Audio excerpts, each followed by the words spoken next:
What's up, I'm Troubleshoot. In this quick video, I'll be showing you how to complete the story for Fortnite, Myths and Mortals. In this video, we'll be covering Oracle's Snapshot and all 14 of the stages here. You'll find timestamps in the description down below to help you get around. First of all, we need to use a Scrying Pool to speak with the Oracle. There are multiple of these marked on the map, and you can simply find them here by selecting the quests on the Quests tab over here. Simply head across to one of these and interact with it. We'll go ahead and do that now. Now, the place that I'd recommend you head is this top right marker over here, as we'll need to head to Restored Reels for the second part of this, Stage 2. So I'll mark this one over here. So heading straight towards this one here. And when we land here, all we need to do is interact with this. So I'll use my use key, and there we go. We'll speak to them. Now, as soon as you interacted with it, you'll see under the map, Stage 2 of 14, overcome the test of agility at Restored Reels. We need to head across to just north of Restored Reels here. As you can see, it's this building just up the hill here. Here we go.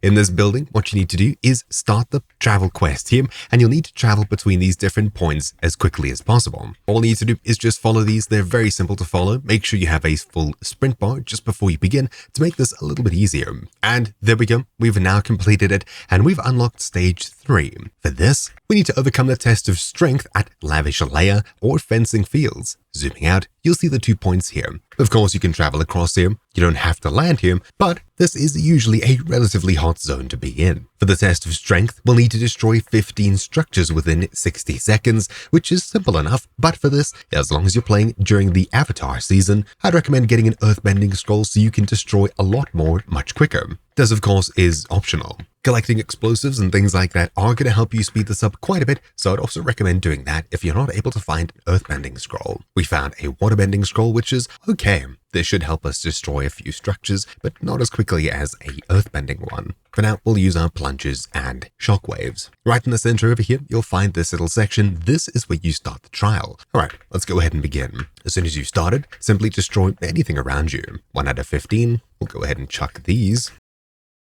Now, it seems like I was able to complete that, which means we can now overcome the test of wisdom. For this, you'll need to head across to one of 3 scrying pools. I'll head across to this faraway one over here.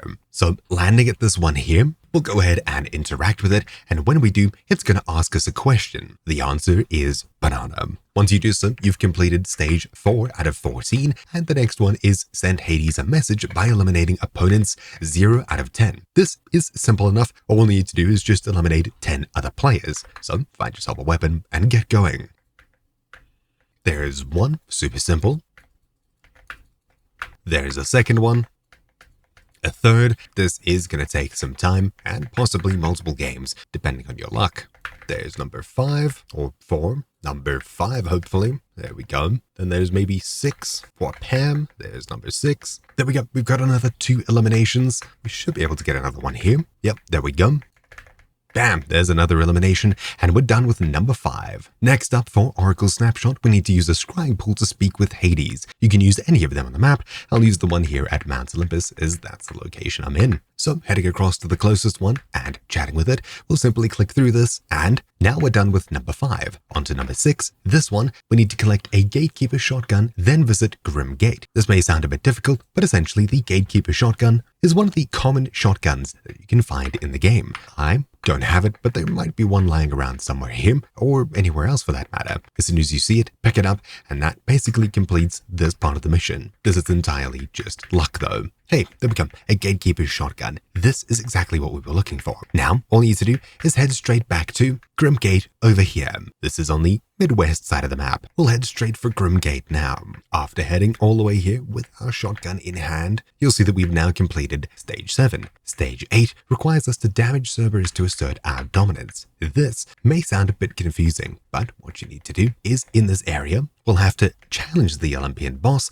at his altar in Grim Gates. So, when you have the quest selected, you'll see a location marked on your map. Head straight across there. When we get here, you should find this altar. Here is where we'll challenge Cerberus, but unfortunately it seems like someone else has beat us to it. We'll need to come back here in the next game, hopefully a bit sooner. This is essentially where you'll find it. But now, of course, once you've traveled to the location and unlocked Stage 8, where we need to damage Cerberus, we don't necessarily need to use that shotgun. So if your game happens to end early, it's not the end of the world. Just head back there, grab a weapon, and we'll try again. Now, as we got here a little bit late, someone else has already started this, but of course, we can still interact with it and join them. In order to damage Cerberus, you'll need to wait for this to appear. This is Cerberus. You'll need to navigate around.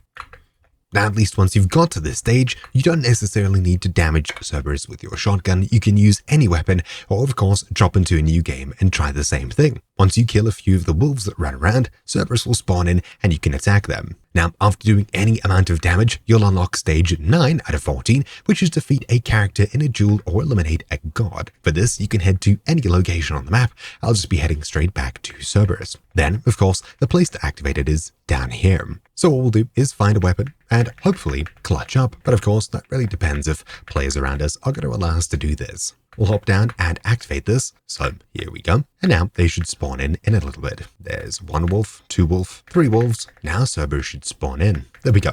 This is relatively easy to do. So there we go, half HP and almost done. Bam, complete. We've now defeated Cerberus and completed stage 9. We'll pick up the last item here. And with that, we've now unlocked stage 10. Use the Scrying Pool to speak with Ares. You can use anyone along the map. Obviously, once again, they'll be marked. So we'll head across to any Scrying Pool. I'll use, let's say, this one over here. There we go. Let's quickly chat with it. We'll click through this and there we go. Done. Now, stage 11, we'll need to collect a Warforged assault rifle and then visit Pantheon Path. This is located right over here and you can see it highlighted when you have the mission selected. There we go. A Warforged assault rifle. This is exactly what we're looking for and we happen to find one right next to where we're supposed to be going. Oh, and an even better one. Sweet. Okay, well with this in hand, we'll head straight across to this location right over here to the west of Mount Olympus.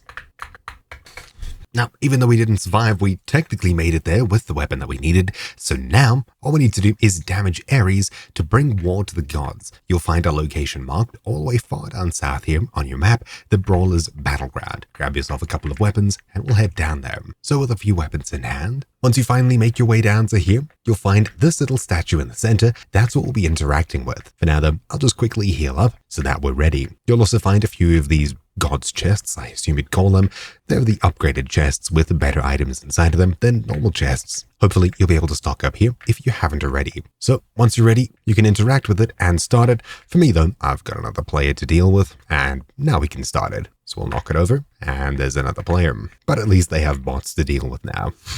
All we'll need to do is get rid of a few of these guards. So there's 1, drops a little bit of ammo, 2 and 3. There we go. Now the boss should spawn in. We'll get a bit of healing done first. We'll need to go through quite a few guards until this is done, so just keep playing until you get it complete. There we go. They've spawned in, and now we just need to get rid of these ones to finish everything off. And there we go. Now, I don't think you needed to kill the boss completely, but it is something you can do, and if you're able to, you should try it anyway. Then there'll be a medallion you can pick up when you're done, and that's it. Finally, we need to use another Scrying Pool, and we're done with this questline completely. Number 14. For this, I'll head across to the closest one, just up the hill here, Mount Olympus, assuming the timer hasn't run down completely. Even though we're short for time, we should be able to do this. We'll quickly head up here, interact with it, and quickly click through it. There we go. Stage 14 out of 14 complete. You've now finished Oracle's Snapshot completely. So anyways, hopefully you found this video useful. If you did, make sure to leave a comment and a like. Thank you for watching. My name's been Troubleshoot, and I'll see you all next time. Ciao.